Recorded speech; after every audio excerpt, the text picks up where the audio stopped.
Wait, you're a Bears fan and you're not subscribed to my channel? Before this video starts, make sure to 1. Hit the subscribe button below to catch all Bears content right here on this podcast. 2. Hit the bell notification because you, my friend, are a diehard Bears fan. And 3. Like this video and tell all the Bears fans you know about the channel. Alright, that's better. Now that you're actually subscribed to the channel, make sure to bear down and enjoy this video. Hey, what's going on, Bears fans? Thank you so much for joining me for another episode of Keek on the Mic, the podcast all about the Chicago Bears. Before I get this episode started, make sure you hit that subscribe button and the bell notification to catch all Bears content right here on the podcast. Make sure you follow me on my Instagram page at Keek on the Mic, and make sure you share this episode of Keek on the Mic with every single Bears fan that you know. I am super excited to be back for an all-new episode right here on Keek on the Mic, as there's a lot of stuff going on at Halas Hall in Chicago as the Chicago Bears, as of today, are reporting for their mandatory minicamp, where the veterans actually finally report to camp. And this is an exciting time, because I know with the voluntary minicamp, not a lot of starters came. As we know, Allen Robinson, the report, there was only 2 defensive starters that actually reported for voluntary minicamp. So the attendance is going to definitely be a lot better. But that's not why I'm coming on to the podcast today. What I wanted to talk with you guys today is some big storylines that we should be looking out for during this mandatory minicamp over these next 3 days. So I'm super excited about this. Like I said, having all the starters back is a big deal.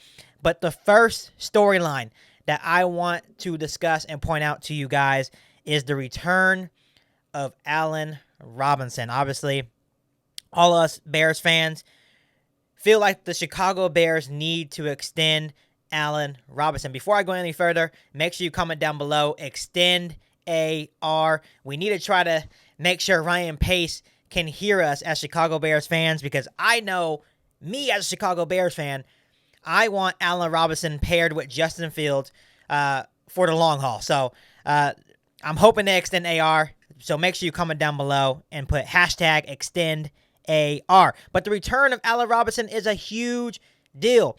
Earlier in the offseason, when he wasn't getting his way, you thought he may hold out. That was a concern amongst all us Bears fans. Fortunately enough, Allen Robinson is a true pro. He's been a true professional through this whole difficult time. A lot of players would hold out if they didn't get the contract. Obviously, we franchise tagged him for roughly $18 million. And the Chicago Bears have until July 15th to try to figure out a long-term contract for Allen Robinson. But just by him showing up, it's a big deal. It shows his true character. Obviously, he put out a video before this training camp that he's been working hard. He's ready to go. He's excited. Obviously, they had footage as of this morning, him walking into Halas Hall. He looks motivated as ever. I'm hoping the Bears get something done. He is our most dependable offensive player. Obviously, I love Darnell Mooney, but I think Darnell Mooney is meant to be wide receiver 2 at the moment. I'm not saying he can't get to wide receiver number 1, but obviously we need Allen Robinson happy, healthy, and on the Bears team in order for this offense to hopefully succeed and make a jump from last season. So the biggest thing I am looking forward to with Allen Robinson returning is seeing him finally get to practice with both QBs, not just Justin Fields, but Andy Dalton as well. I think this is when we're going to find out maybe who may take a step of being our starting quarterback. I know there's still a lot of debates out there that it's going to be Andy Dalton for sure, but if Justin Fields and Allen Robinson have a better connection and they're out there balling with each other during these training camps and OTAs, I think this will definitely show something as who our starting quarterback will be. So I'm excited to see those connections, and I know a lot of Bears fans are going to say they're more excited to see Justin Fields and Allen Robinson pair up for the very first time. So the return of Allen Robinson is a very big deal. He's not holding out.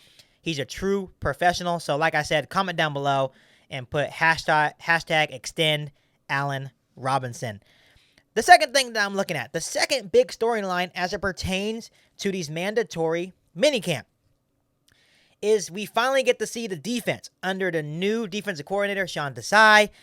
Obviously, there was some skepticism about Sean Desai. People didn't know, like, oh, who is this guy? Blah, blah, blah. But here's the thing about Sean Desai. He was Vic Fangio's right-hand man in 2018. He was actually a big part of helping Vic Fangio form that dominant 2018 Bears defense. So he knows a lot of these players, and most of the defense is still the same players when Vic Fangio was running the defense. So it's going to be interesting to see this defense together for the first time. Like I said, when it was voluntary OTAs, the only two defense starters were there was Roquan Smith and Tashawn Gibson. But now you're bringing everything back together. Not only Khalil Mack, Akeem Hicks, Eddie Goldman's coming back, Eddie Jackson. So you're finally going to get to see the defense all together. Yes, we lost Kyle Fuller. You know, Buster Screen's not too big of a loss. But I'm finally excited to see this defense together. I'm super excited to see what Sean Desai has up his sleeve with this defense. And hopefully he can get this defense back or even close to that 2018 form.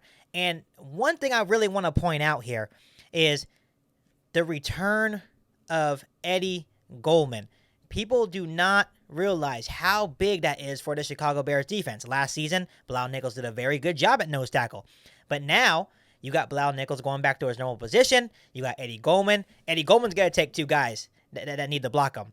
You know, you got Akeem Hicks. It takes two guys to block him. That should free up a lot of pass rushing lanes for guys like Khalil Mack, hopefully Robert Quinn.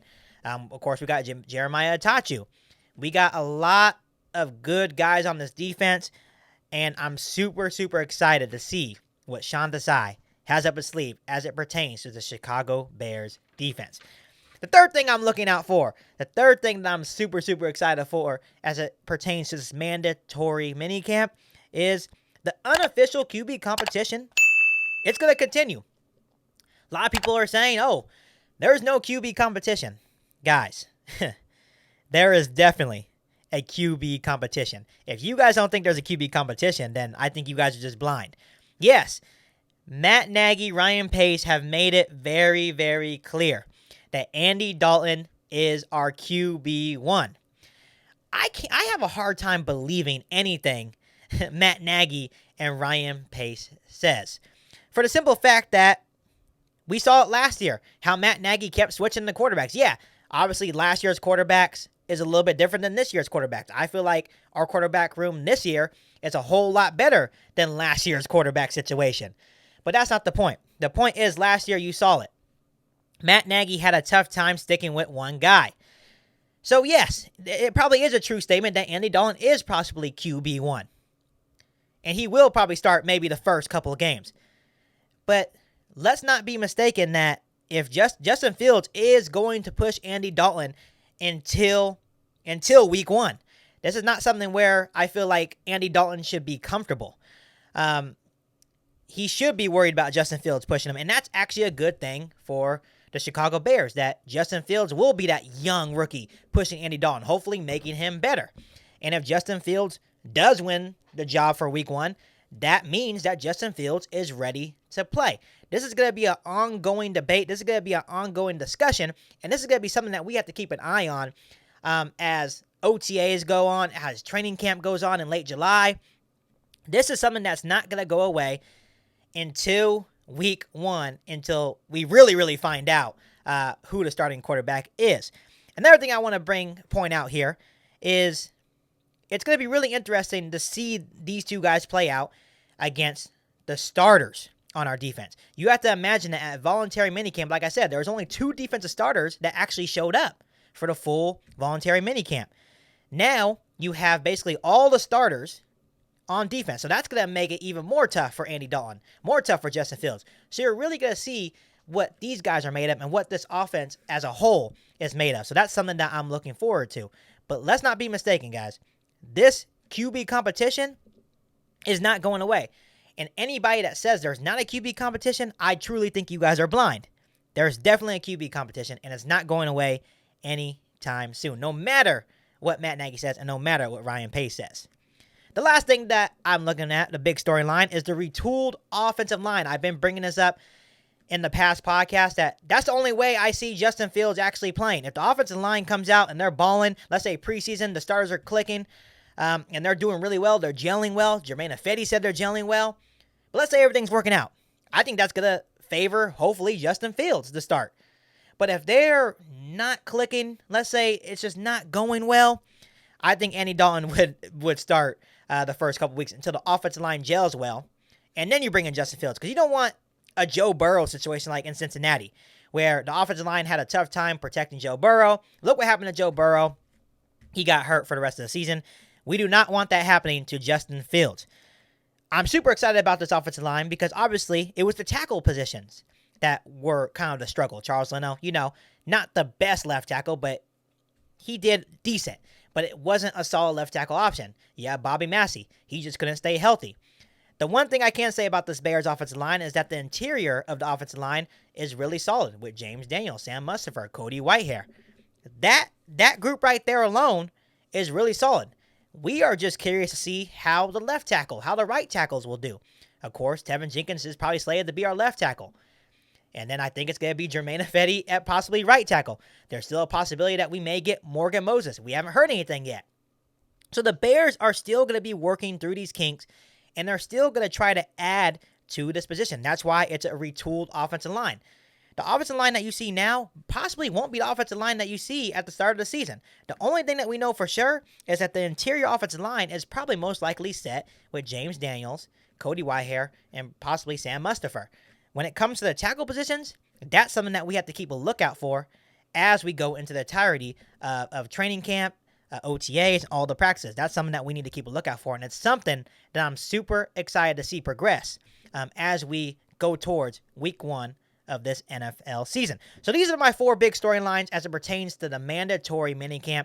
Let me know down below in the comment section, what are you guys looking forward to? What are your big storylines that you're looking at as it pertains to the Chicago Bears mandatory minicamp? But before I let you go, make sure you hit that subscribe button and the bell notification to catch all Bears content right here on the podcast. Make sure you follow me on my Instagram page at Kick on the Mic, and make sure you share this episode of Kick on the Mic with every single Bears fan that you know. But other than that, I'll be back with an all-new Bears episode right here on Kick on the Mic. Thanks, guys. Now this is a podcast all about Bears. You either cheering for this team or just pulling your hair. I like to take a minute, just sit right back and tell you how I became the #1 Bears fan. That boy is Benny Hunter. Cake on the mic, cake on the mic, cake on the mic, cake on the mic. People, this the intro. Sacramento, California, born and raised. And Antelope is where I spend most of my days. Talk bad about my team, you must be a clown. This is Keek on the mic, so you know you better bear down.